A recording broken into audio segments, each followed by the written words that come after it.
আসসালামু আলাইকুম, সবাইকে শুভেচ্ছা, জুমা মুবারক। আজকে নতুন একটি ভিডিও নিয়ে আসলাম আমার বাগনার সাথে। তো সবাই আমার বাগনার মুখে একটু গজল শুনবেন, তারপর আমরা একটি ইংলিশের নতুন একটি জিনিস শিখবো ইনশাআল্লাহ। মামা, তোমার গজলটা শুরু করো। মদিনার মাটি রে সকল সুখ বুঝি তোর কপালে। ও মদিনার মাটি রে সকল সুখ বুঝি তোর কপালে। ও মদিনা রে তোর বুকে আমার নাবি, তোর বুকে আমার নাবি, যার লাগি পাগল সবই, যার লাগি পাগল সবই, যার তোর সৃষ্টি ভুবন।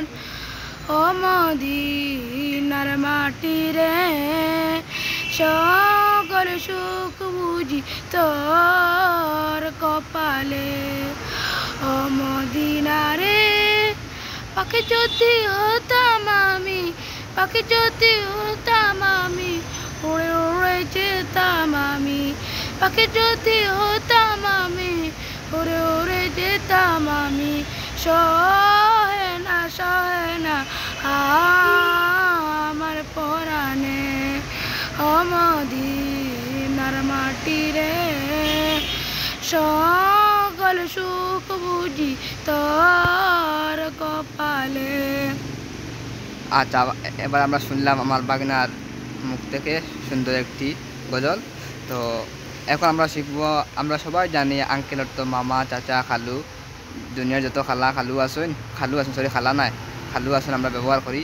তো আজকে শিখবো আমরা যে যখন মায়ের বাই মামা হন, তখন বাপের বাই চাচা, তখন আমরা কি ইউজ করবো। আঙ্কেল তো এক আঙ্কেল দিয়ে তো সব কিছু রিকভার করা যায় না। তো আচ্ছা, আমি কে তোমার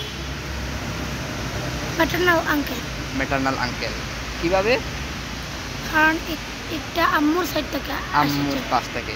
এখন তোমার চাচু, তখন টাইম তোমার কিটা প্যাটার্নাল আঙ্কেল। কেন? কারণ চাচুর সাইড থেকে, পাপার সাইড থেকে, পাপার সাইড থেকে। আচ্ছা, তো আপনারা এখন শুনলেন আমাদের একটি সুন্দর একটি গজল, এবং আঙ্কেল অর্থ চাচা না মামা, কখন কোনটা ইউজ করবেন। সবাই ভালো থাকবেন এবং দোয়া করবেন। এবং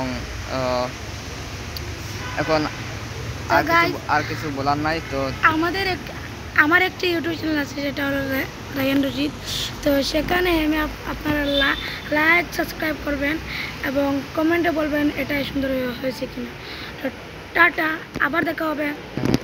Okay, stay safe and care yourself and try to speak in English like me. Try to conversation with English men and try to fulfill your dream by using the language of English, because English is an international language, and everywhere if you want to go for visiting or for completing your graduation, English is must be needed. So if you want to improve your English and if you want to do IELTS and spoken English, follow me, follow my channel and stay beside of me. Inshallah you will be helpful and you will be grateful to me because of my getting my new English videos. And every time you will try to watch my video to the end, because in the middle of the videos I give some suggestion about English and about IELTS and about consultancy. So inshallah I will provide huge facilities to you about IELTS and about student consultancy. Okay, stay safe and care yourself. Khuda Hafiz. Assalamu alaikum.